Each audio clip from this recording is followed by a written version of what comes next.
1903년 라이트 형제가 최초의 동력 비행기를 세상에 선보인 이후로 1914년에 세계 제1차 대전, 1939년에 세계 제2차 대전을 거친 비행기는 그 기술에 있어 급속도로 발전을 거치게 되었다. 엔진에서 나오는 힘으로 프로펠러를 돌려 추진하는 비행기는 공중에서 적의 위치를 훤히 볼 수 있으니 정찰용으로서 안성맞춤이었다. 이는 바다에서도 마찬가지였다. 육지와는 다르게 장애물이 없는 바다는 항공 정찰의 효율은 더 높았기 때문에 수평선 너머의 적도 찾을 수 있기 때문이다. 엔지니어들은 어떻게 하면 이 비행기를 갑판에서 뜨고 내리게 할 수 있을까? 라는 것을 고민하였고, 그 고민의 결과 지금의 항공모함이라는 함종을 만들어내게 되었다. 이렇게 수요가 많은 비행기라는 기계는 짧은 시간 내에 혁신을 거듭했고, 2차 세계대전이 벌어지기 직전에는 폭탄을 적재해 바다의 성 전함보다 더 먼 거리를 날아가 공격할 수 있게 되었다. 그리고 비행기 일대 혁신이 등장했으니 바로 제트 엔진이다. 프로펠러 항공기보다 더 빠른 속도와 항속거리를 가진 제트 엔진은 0세대 항공기와 1세대 항공기라는 세대를 구별할 정도였고, 2차 대전이 끝나고 난 뒤 프로펠러를 사용하는 프롭기는 빠르게 모습을 감추었다. 이는 항공모함에서도 마찬가지였는데 과도기 시절 치명적인 문제가 하나 있었다. 제트기의 빠른 속도가 오히려 운영상의 난점으로 작용하였기 때문이다. 그런데 기상천외한 방법으로 이 문제를 해결하려고 한 나라가 있는데 바로 세상 기괴한 물건은 다 만든다는 영국이다.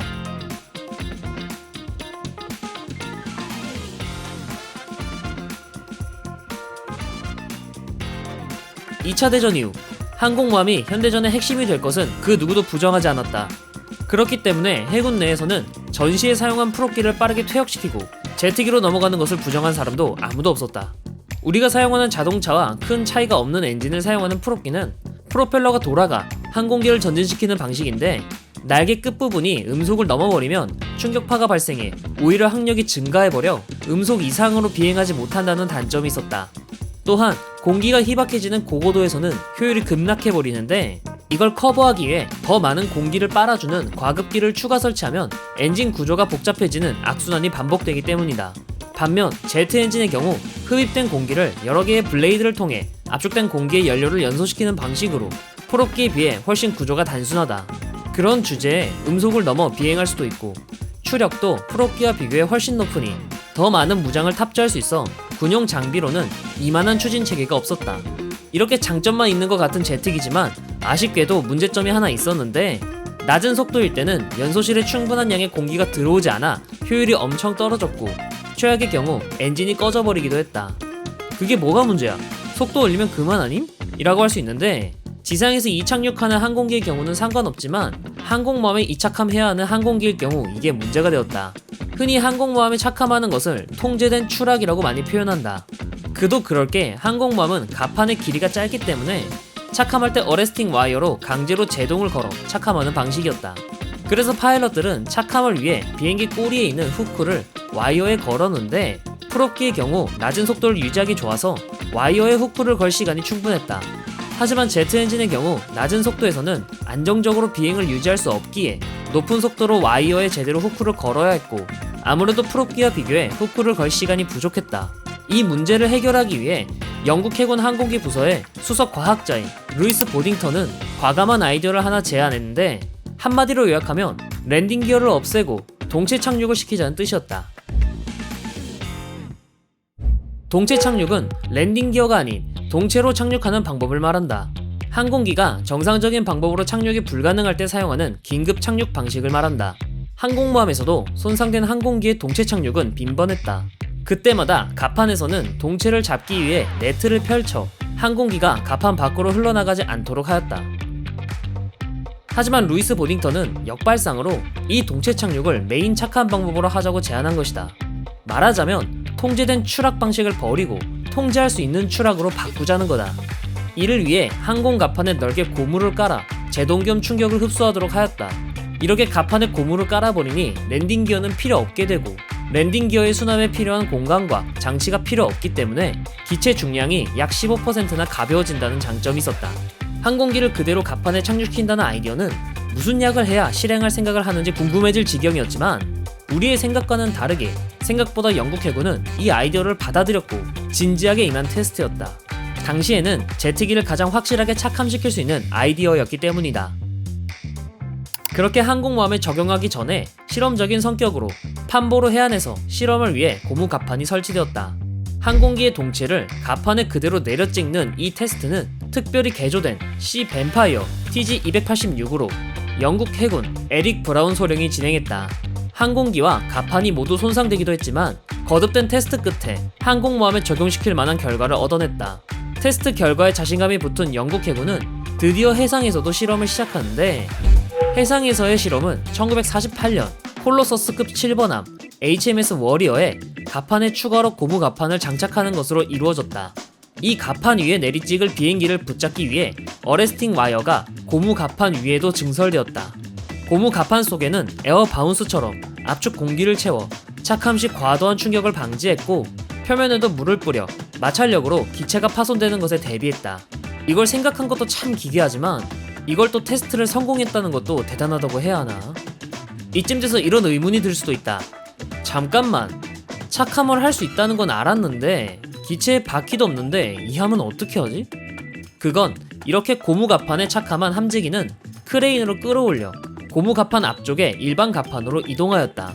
만약 고무 갑판에 어레스팅 와이어를 붙잡지 못했을 경우에는 기존의 방식처럼 엔진 출력을 최대로 올리고 갑판을 미끄러져 다시 이함했다.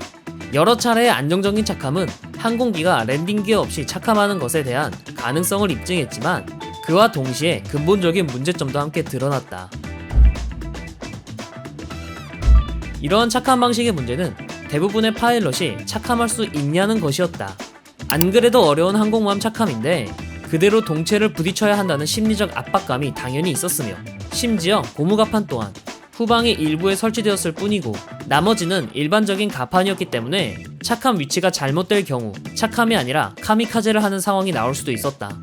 또한 랜딩 기어가 없기 때문에 갑판과 경납고에 주기할 때도 문제가 발생했는데, 항공기가 착함하면 다음 착함을 위해 얼른 경납고로 이동하던가 진로 방해가 되지 않는 위치에 빨리 배치해야 한다. 그러나 바퀴가 없기 때문에 일일이 크레인으로 이 이동 작업을 수행해야 했기 때문에 손이 많이 갔다. 하지만 랜딩 기어가 없어 발생하는 가장 큰 문제는 소티를 극도로 저해한다는 것이었다. 기존의 항공기가 정상적으로 항공모함에 착함하는 속도는 분당 2번이었다. 이론상 보딩턴 박사는 첫 번째 전투기가 와이어에 훅을 걸고 두 번째 전투기가 항공모함의 1km 후방에서 접근할 때 16초 만에 갑판을 비워야 한다고 주장했다. 하지만 현실은 고무 갑판을 비우는데 5분이 걸렸다. 크레인에 함재기를 걸고 갑판에 들어올려 주차 구역까지 옮기는 시간이 너무 오래 걸렸기 때문이다. 이는 제 아무리 콜로서스급 항공모함이 경항공모함이라고 하더라도 용인할 수 없는 시간이었다. 이 문제에 대해 해군 항공기 부서는 다양한 아이디어를 내놓았고, 그중 하나가 우리가 익히 아는 경사갑판이다. 기존의 직선 갑판에서는 착함한 함재기를 갑판의 앞쪽까지 옮겨서 주기해야 했지만, 경사갑판은 주기된 함재기들이 착함하는 함재기의 경로를 가리지 않기 때문에 크레인으로 옮겨야 하는 거리도 단축되었다. 그럼에도 여전히 고무갑판에 대해 착함이 어렵다는 문제와 함재기가 자력 이동이 불가능하다는 문제는 해결되지 않았고, 이 문제 또한 해상에서의 항공기 운영에 있어 치명적인 문제들을 일으켰기 때문에 고무갑판에 대한 아이디어는 1954년에 폐기되고 말았다. 그렇다면 다른 나라들, 특히 미국의 경우 이 문제를 어떻게 해결했을까? 미국은 영국과 달리 아주 심플하게 해결했다. 제트기가 착함 속도가 빨라서 후크 잡을 시간이 부족하다고? 그러면 항공모함을 더 크게 만들어서 잡을 시간을 더 주면 되겠네? 저속 비행 시 제트 엔진의 특성상 불안정하다고? 그러면 가변 흡입구를 사용해 공기량을 조절하면 되겠네 라고 말이다. 심플 이즈 베스트라고. 사실 이 모든 것의 원인은 항공모함에 착함할 때 랜딩존이 비좁아서 발생하는 문제다. 그러면 답은 아주 간단하다. 착함할 수 있게 더 크게 만들면 되는 것이다. 현재 니미츠급 항공모함이 무려 10만 톤이나 나가는 이유도 바로 이 때문이다. 결국 고무 갑판과 랜딩 기어 없는 항공기 개발은 상기된 문제를 해결하지 못하고 결국 취소돼 버린다.